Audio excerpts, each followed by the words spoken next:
రాజు ఎందుకు రాజు అందరు రావాలమ్మా, మీరు దాకెళ్ళండి.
थोड़ा साइड हटो, साइड।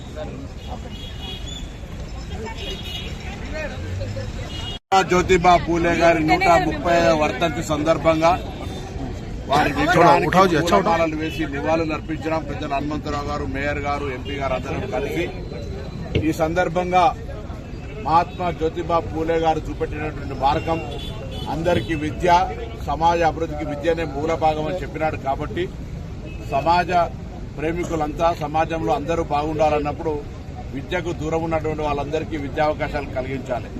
అదేవిధంగా రిజర్వేషన్లకు సంబంధించిన అంశం మీద 42% రిజర్వేషన్ల విషయంలో తెలంగాణ ప్రజాపాలన ప్రభుత్వం కట్టుబడి ఉంది. చట్టపరంగా, న్యాయపరంగా, శాసనసభ పరంగా అన్ని రకాల కార్యక్రమాలను మేము చేయడం జరిగింది. అయితే కేంద్రం నిర్ణయం తీసుకోవాల్సిన అవసరం ఉంది.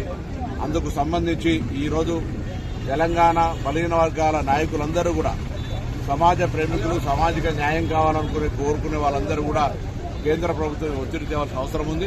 తెలంగాణ ప్రజాపాలన ప్రభుత్వం 42% రిజర్వేషన్లను అమలు చేయడానికి అన్ని రకాలుగా సిద్ధంగా ఉంది అనే మాటని సందర్భంగా మనవి చేస్తూ, ఇందుకు స్ఫూర్తిదాయకమైనటువంటి ఆలోచన విధానాన్ని కలిగించినటువంటి జ్యోతిబా పూలే గారిని మరొకసారి నివాళులర్పిస్తూ వారి మార్గదర్శకత్వంలో భవిష్యత్ సమాజం నడిచినట్టయితే ఇంక్లూజివ్ గ్రోత్ అందరూ కూడా సమానంగా ఎదిగేటువంటి అవకాశం ఉంటుందని మనం భావిస్తాం. సార్, ఇప్పుడు ఆర్కెస్ట్రా ఎంపీ అవుతున్నది 42% రిజర్వేషన్ కాకుండా ఓన్లీ 26% రిజర్వేషన్ వస్తున్నదని చెప్తున్నారు. ఆయన వారికి కూడా తెలుసు, మేము 42% అమలు చేయాలనే సందర్భం లోపల సుప్రీంకోర్టు కానీ హైకోర్టు తీర్పులు 50% దాటద్దు అనేటువంటి పరిమితి, కేంద్రము దాన్ని ఈడబ్ల్యూఎస్ రిజర్వేషన్ ఇచ్చినప్పుడు కేంద్రం బిల్లు తీసుకొచ్చింది. ఇప్పుడు కూడా అట్లా తేవాలని చెప్తున్నా. భారతీయ జనతా పార్టీ రాజ్యసభ సభ్యులు వారికి కూడా దీని పట్ల అవగాహన ఉంది, వారంటే గౌరవం ఉంది. ఆ పని చేస్తే బెస్ట్. ఫీల్డ్ మీద కన్ఫ్యూజ్ చేసే కంటే తెలంగాణ ప్రజాపాలన ప్రభుత్వం ఏం చేయడానికి సిద్ధంగా ఉంది. కాబట్టి 42% రిజర్వేషన్ ఆటంకమైనటువంటి కేంద్ర చట్టం లోపల మార్పు జరగాలి. కేంద్రంలో అధికారంలో ఉన్న బీజేపీ చేయాలి. కానీ బీజేపీ ఫెడరలిస్టిక్ పార్టీ, బీసీల కునగణన చేయమంటే కూడా చేయలేదు.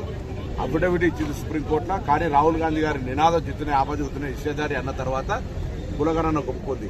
ఇప్పుడు కూడా 50% క్యాప్ను ఎత్తేయాలనే రాహుల్ గాంధీ నినాదం ఇప్పుడే బీజేపీ చెవులలో పడుతూ ఉంది. ఒత్తిడి అవసరం. నేను అన్ని బీసీ సంఘాలను, అన్ని రాజకీయ పార్టీలను ఈ నిర్ణయం తీసుకోవాల్సిన కేంద్రం మీద ఒత్తిడి తేవడానికి మనం చెలో ఢిల్లీ ప్రయాణం జరగాలి. ఒత్తిడి అక్కడ జరగాలి. మేము రాష్ట్ర ప్రభుత్వం నుంచి సంసిద్ధంగా ఉన్నాం.